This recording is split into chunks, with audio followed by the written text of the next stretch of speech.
Donc je m'appelle Aurélien Goyer et je vais vous faire une rapide introduction. J'espère que vous allez bien, que vous êtes bien assis. Et je suis très heureux de parler dans ce lieu que je découvre par la même occasion et qui est la particularité d'avoir beaucoup de cohérence avec le thème de la journée. Je vais, quand Laurent et Stéphane Munier, que je salue, m'ont proposé de venir euh, ouvrir ce bel événement, j'ai assez rapidement su de quoi je voudrais vous parler, ou en tout cas quel message j'en profiterai pour essayer de vous passer. Alors, parce que j'aime pas décevoir les gens, je préfère être complètement honnête avec vous. C'est pas dans ce type d'introduction que vous allez apprendre des choses qui vont disrupter votre manière de percevoir l'alignement.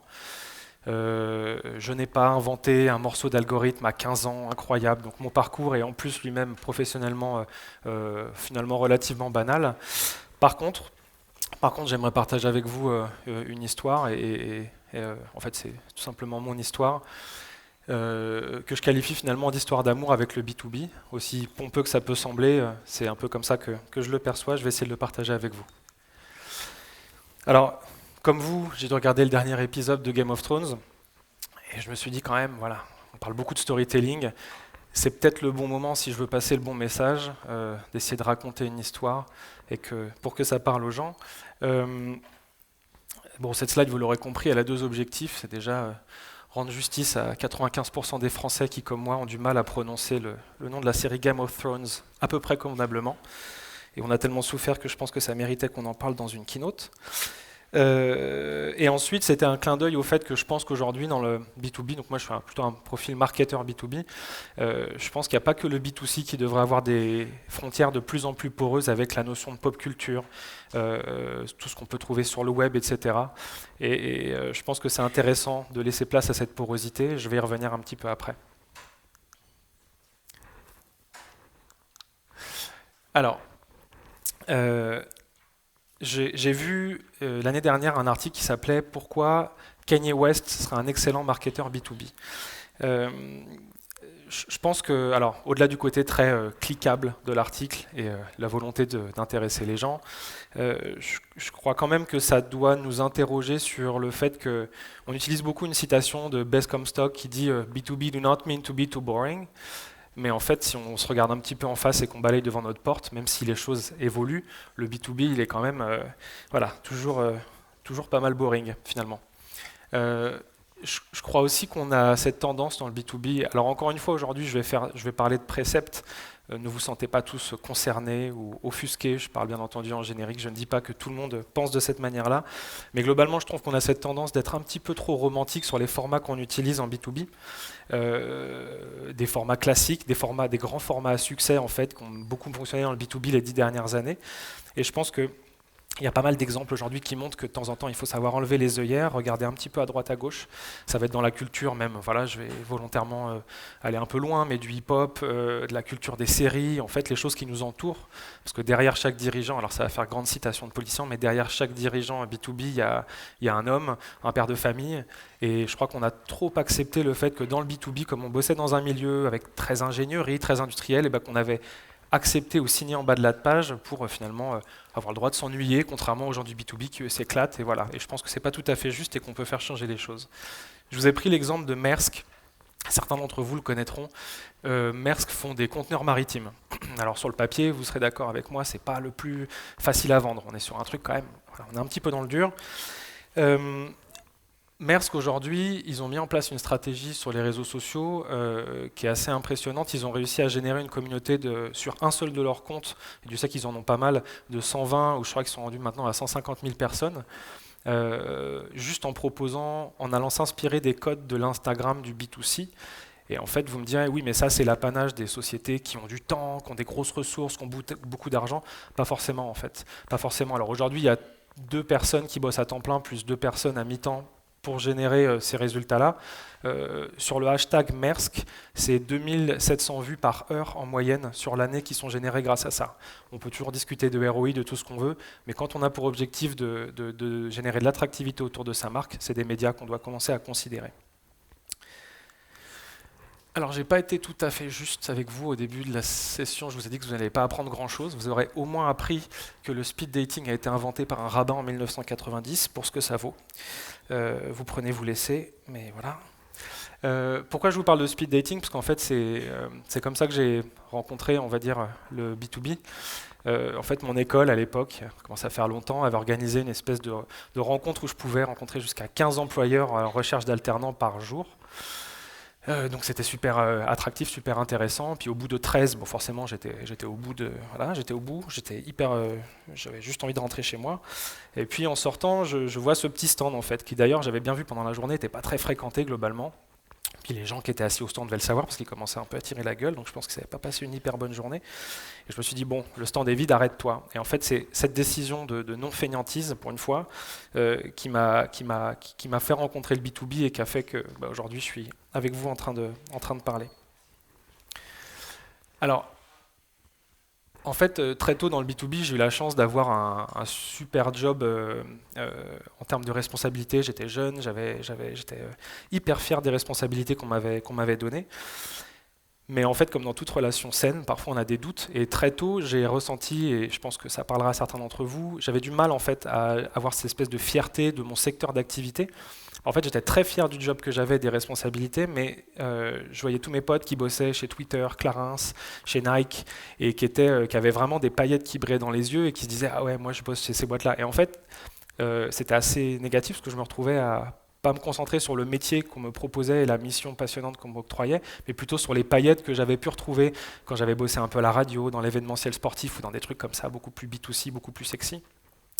Et je vous dis ça parce que je pense qu'aujourd'hui, si on prend une jeune femme ou un jeune homme, que ces mecs, les premiers du ciment, démarchent en leur proposant un job de dingue, je suis sûr à 150% que cette personne, à un moment donné, va se poser cette question de se dire ouais, mais c'est pas très sexy. Et le phénomène de plissement d'yeux qu'on rencontre quand on explique ce qu'on fait dans le B2B aujourd'hui, c'est quelque chose qui, notamment pour les plus jeunes, peut être un peu difficile. En tout cas, c'est déterminant dans certains choix, je pense. Mais comme encore une fois, dans toute histoire d'amour, parfois il suffit de rencontrer les bonnes personnes. Cette bonne personne, je l'ai rencontrée, elle m'a appris 3 choses principalement. La première, c'est que développer une forme d'excellence dans un domaine qui n'est pas forcément proche même de notre passion initiale, on va dire, c'est une des meilleures manières de s'épanouir professionnellement et personnellement à terme.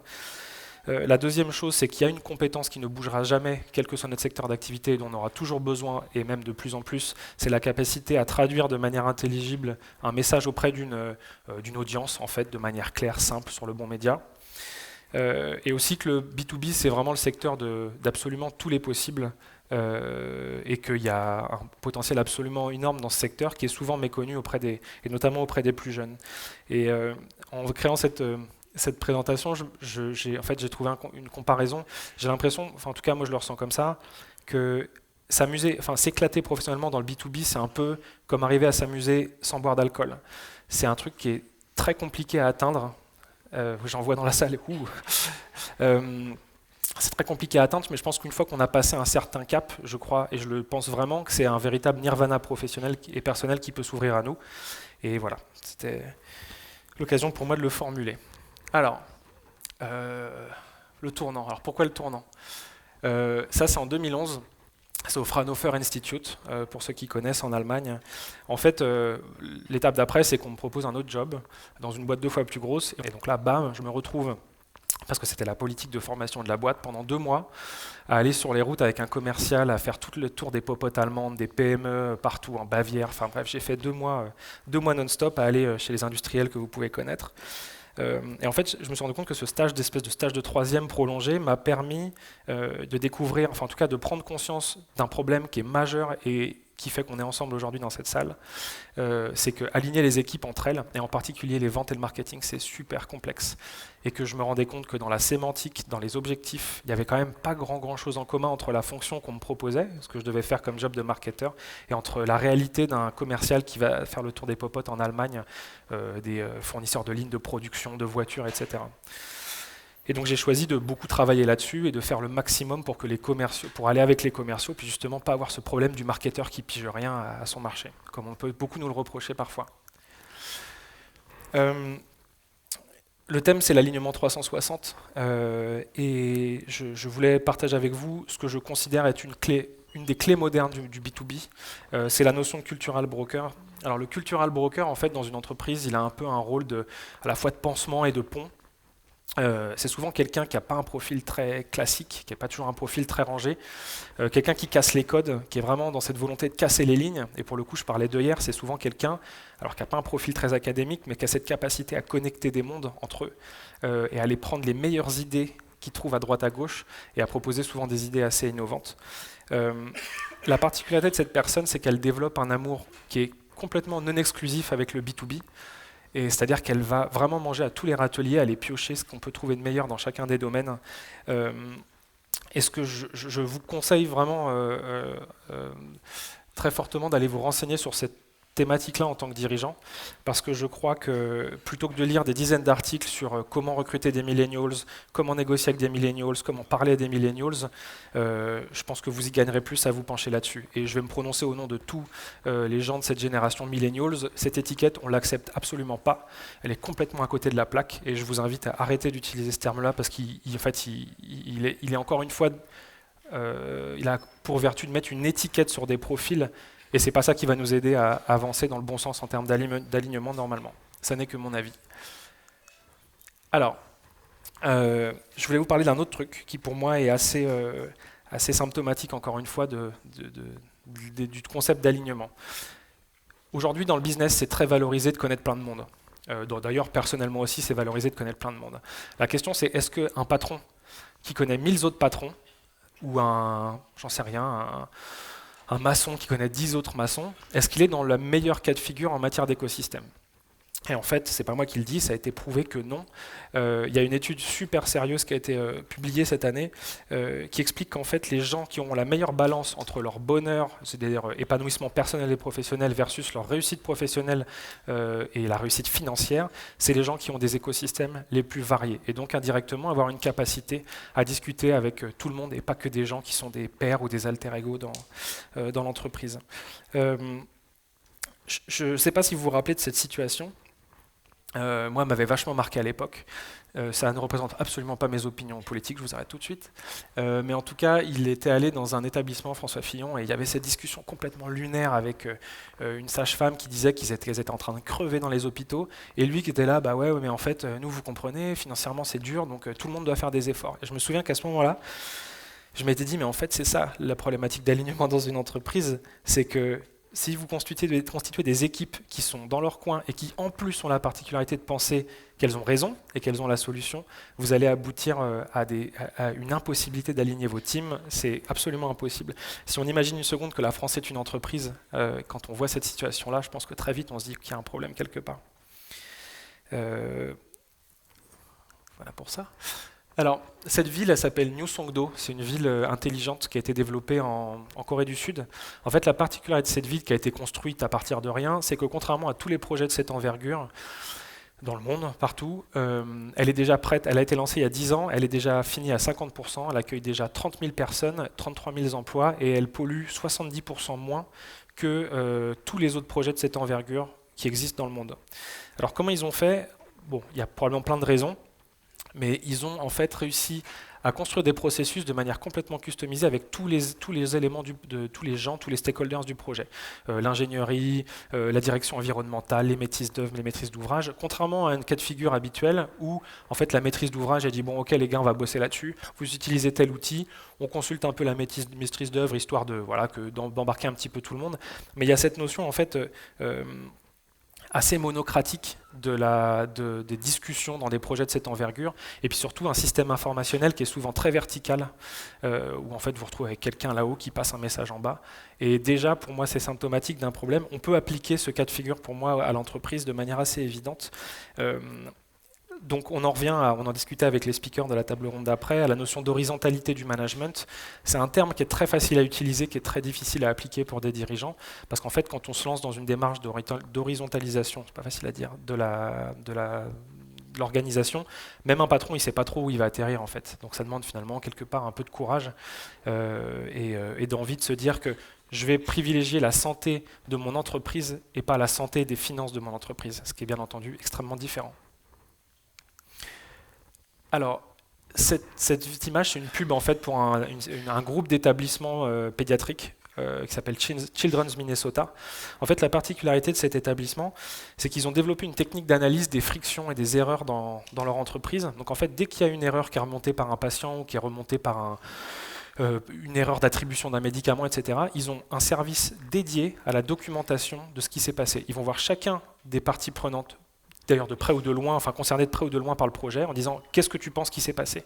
Ils documentent tout ça et en fait, ce dont on se rend compte, c'est que en fait, le problème, quand on procède comme ça, il est souvent extrêmement clair et d'ailleurs le constat, la conclusion met tout le monde d'accord. L'avantage de cette méthode, c'est qu'en fait, elle réduit la pression d'arbitrage sur un management qui est censé dire bon bah en fait voilà il s'est passé ça, du coup toi t'es puni, toi t'es nul, toi t'es pas nul, toi c'est pas ta faute. Et en fait, on est sur quelque chose de très objectif dans la démarche. Donc voilà, c'est purement dans l'idée d'une inspiration. Je ne sais pas exactement comment ils l'ont mis en place, mais ce qui semble transparaître, c'est que ça fonctionne. Taylorisme. Alors, je vous parle de taylorisme parce que je vais vous parler d'industrie. En fait, on sait que le B2B, c'est 80% en gros l'industrie. Alors, c'est un terme très vaste, mais ça peut être le packaging, l'aéronautique, la mobilité. Voilà. Donc, je pense qu'il y a au moins 80-90% des gens qui sont concernés par les secteurs industriels aujourd'hui. Et en fait, le problème de l'industrie, c'est qu'on a toujours gardé cette image très taylorienne, très avilissante de l'industrie. Et là, je veux plus faire référence aux jeunes générations qu'on doit attirer dans nos secteurs. Et c'est pas super évident parce que je crois qu'en fait, on a du mal à sortir de cette représentation mentale de l'industrie. Et en plus, ça découle sur nos fonctions de marketeurs et de vendeurs et de RH, etc. Parce que forcément, nous aussi, on doit recruter des gens et que la perception compte beaucoup. Et je vais parler d'attractivité. La photo que vous voyez là, c'est extrait d'une vidéo qui a été créée par l'Alliance Industrie du Futur. Ça raconte le destin professionnel de Laura, une jeune femme qui a choisi de travailler dans l'industrie. Donc il y a tout un tas d'organisations en France qui font un super travail, notamment la French Fab, l'Alliance Industrie du Futur, qui justement essaie de redorer le blason de cette industrie et finalement de ce secteur du B2B. Je rappelle d'ailleurs que le marketing B2B s'appelle aussi marketing industriel, donc ça veut quand même bien dire ce que ça veut dire. Dans ce thème-là, j'ai vu une vidéo du patron des usines Peugeot à Sochaux. Ils produisent quand même 500 000 voitures par an, donc c'est pas une petite usine dans son coin. Il expliquait que dans les rues de Sochaux, il entend tout le temps cette phrase « si tu bosses pas à l'école, t'iras bosser chez Peugeot ». Et en fait, il faut vraiment qu'on arrive à ôter ce précepte de nos têtes et de nos langages, de notre sémantique, parce que déjà elle est extrêmement condescendante pour les gens qui travaillent dans l'industrie. Et puis deuxièmement, qu'on arrête aussi d'opposer les professions manuelles et intellectuelles, parce que, et justement cette vidéo, vous pourrez la regarder, ça illustre bien que c'est en train de disparaître petit à petit. C'est pas où on fait des trucs avec nos mains très vite et on est costaud, ou on est dans un bureau et on réfléchit.